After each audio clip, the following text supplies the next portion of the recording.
last one was an especially potent theory, spawning books like The Black Man's Guide to Understanding the Black Woman by Shahrazad Ali, a Muslim divorcee and mother of 12. The 1989 $10 180-page paperback was controversial and generated a bunch of coverage in black news and later the mainstream. Like much of the podcast material being pushed today, it was highly hypocritical and misogynistic, comparing black women to wild savage boars who needed to be tamed for the good of the black community, along with putting the majority of the community's problems on the mistreatment of black men at the hands of their mothers and other women in their lives. Wrote Ali, although not lazy by nature, she has become loose and careless about herself and about her men and family. Her brain is smaller than the black man's, so while she is acclaimed for her high scholastic achievement, her thought processes do not compare to the conscious black man's. Her unbridled tongue is the main reason she cannot get along with the black man. If she ignores the authority and superiority of the black man, there is a penalty. When she crosses this line and becomes viciously insulting, it is time for the black man to soundly slap her in the mouth. Something tells me Miss Ali would do really well on TikTok nowadays, and that she would even be on something like The Breakfast Club, but that's just a wild guess. Reported the New York Times, a few black-owned bookstores around the country, including the Liberation Bookstore in Harlem, have refused to sell it. Though some black booksellers refuse to carry the self-published work, it was popular in less formal sales, like on street vendor tabletops in bustling black neighborhoods. Ali reported selling over 100,000 copies in the first year alone. Detailed an appalled reviewer for the South Florida Sun-Sentinel, Ali, whose husband died in 1985, says she has a new man, one she openly shares with another woman. Almost every woman shares her man with another woman. I'm just open about it. I don't live a lie.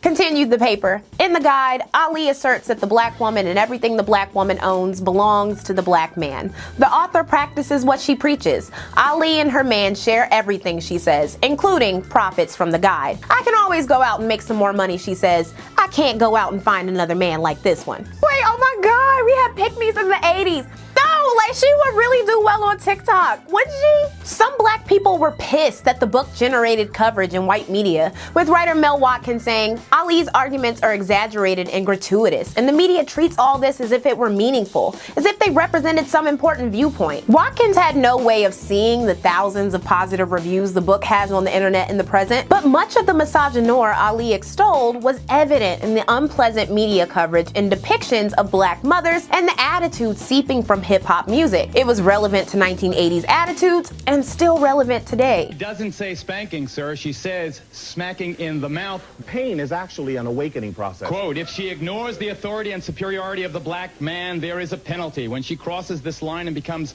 viciously insulting, it is time for the black man to soundly slap her in the mouth. I think we are all here because I have tried to deliver a message to my people to help us with this healing process. Certainly it's a very sensitive issue and one that all of us are affected by. We cannot deny that the black man is beating us. He's killing us. He's murdering us. He's stabbing us. He's doing horrible things to us every day that we live. Domestic violence in the black community is at an all-time high. I'm trying to put some direction and restriction upon a situation. Now, initially, I thought that black women were opposing to that one sentence out of that 204-page book because they were actually outraged. But I think it's a smokescreen, brother, and I think they're trying to make the sum total of the message in my book land on that one 5-minute text. And I have two beautiful, smart daughters whom, if any man uses this book, now hold on a minute, if any man uses the prescriptions in this book, it is a prescription for disaster.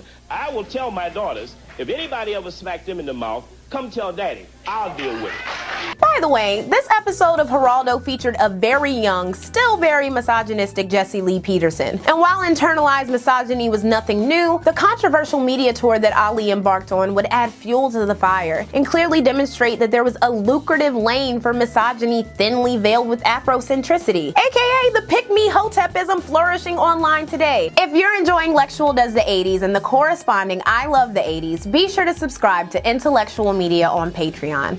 All it takes is $1 a month to help me produce 1 to 2 high-quality videos each month. Thanks so much for watching this video, and I hope you like and subscribe.